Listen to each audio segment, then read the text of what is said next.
Previously, I mostly thought of EDC content as an object justification, but then I looked at it from a different lens, appreciating the little things that disappear while actually making your day. Not because they're trendy, fancy, or necessarily optimized, but because they've earned their place, marking a choice, a reason, or a constraint. A book that widely influenced me was The Beauty of Everyday Things. Although it regards different handmade objects, basically rejecting tech and mass production, the key message remains: cultivating respect for the objects that serve your day.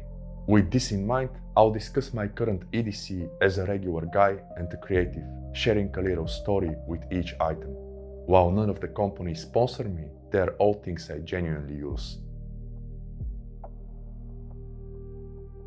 Ever since the glorious 2000s, I've been rocking nothing but iPhones. In the mid-2026, that's still the Space Black 14 Pro, which I got when it came, mainly because of its cameras.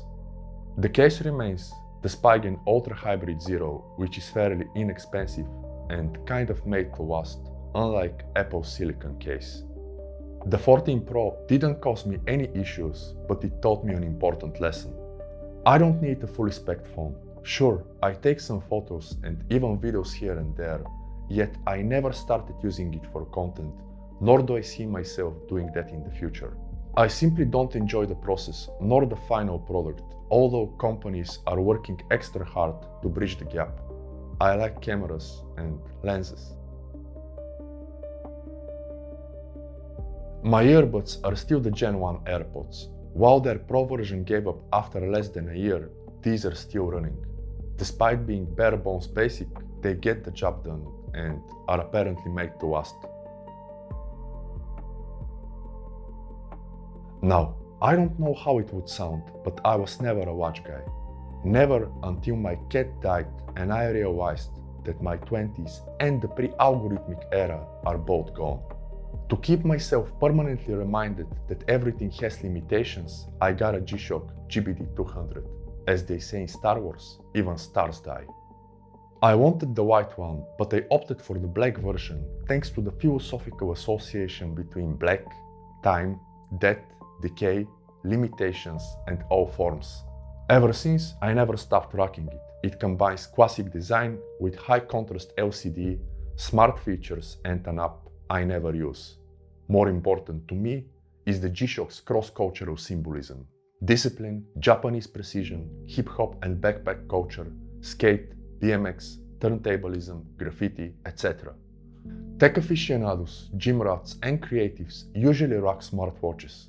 Conversely, my systems are very intuitive and holistic. I don't care about numbers of calories, macros, steps, or weights, or whatever. Apart from the actual watch, I only use the workout function, not for gym sessions, but for Pomodoros, which I find quite satisfying, as mentioned in my screen bar video. The next essential is a pair of Swanwick goggles, filtering out blue light. Besides making any screen less taxing, this prevents messing up your melatonin and cortisol, so your sleep stays on point. Unlike many, I actually appreciate darker screens.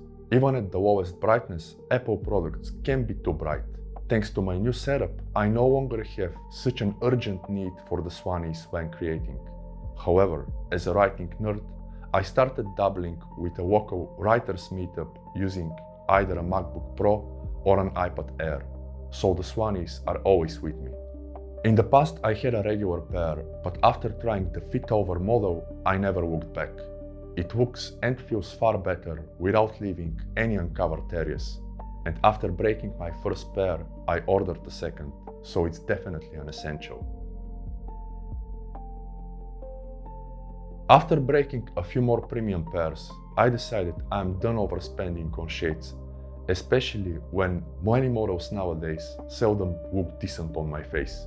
Instead, I opted for Carrera 1001s, which seem to do that well.